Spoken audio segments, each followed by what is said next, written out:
did not like the conditions under which they were detained, so they tried to burn the place down. Here's ABC's Dennis Truss.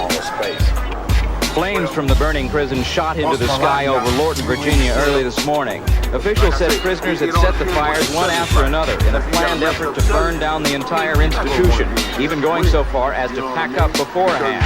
A number of the prisoners had bagged their belongings and had them ready to go to take out of the building, and they were piled up in front of a number of the dorms. Inmates fled the smoke and flames to an open baseball field on the grounds. Shortly after daybreak, one prisoner stabbed another, and a group of 100 tried to rush the guards. During that and other confrontations, officers fired blasts of birdshot and tear gas. In all, 29 inmates were wounded, one critically. 9 officers and 6 firefighters also were hurt, but not seriously. The fires had damaged 13 of 14 dormitories. Of nearly 1,300 prisoners from the damaged buildings, 2/3 are being bused to other facilities. A court-ordered study only 2 days old had predicted just such an explosion in overcrowded Lorton.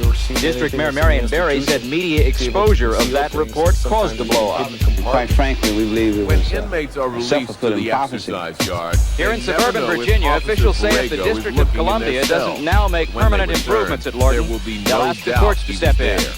Dennis Trout, ABC News, Lorton, Virginia. Try to see if the integrity of it has not been broken. A lot of times they'll stick down, stuff it in and retrieve it later. You get these speed sticks, stuff like that. Usually what we'll have to do is we'll have to go all the way through to make sure that at the very bottom of this, they don't secrete something. At this point, you can see where there's nothing there. Sometimes they'll actually allow or rent each other pornographic material. Bedding has always been a good place to hide things from. Kind of like a food of choice in the institution, top ramen. It's a delicacy. You can see these individuals here have a lot of personal property. Well, the first thing that I do, and this is just my personal observations and how I do my cell searches. I will take an overall view of the cell. It tells me a little bit about the individual.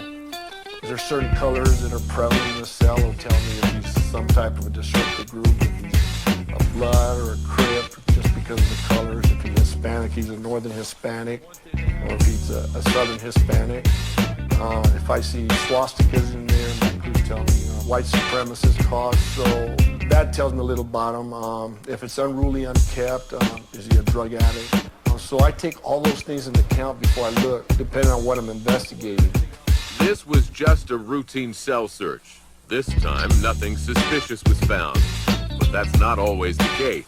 As you see here, we have a wide variety of weapons that have been discovered here at Folsom. They go all the way from the big type of weapons all the way down to the slashing type of instruments. They'll roll newspapers up.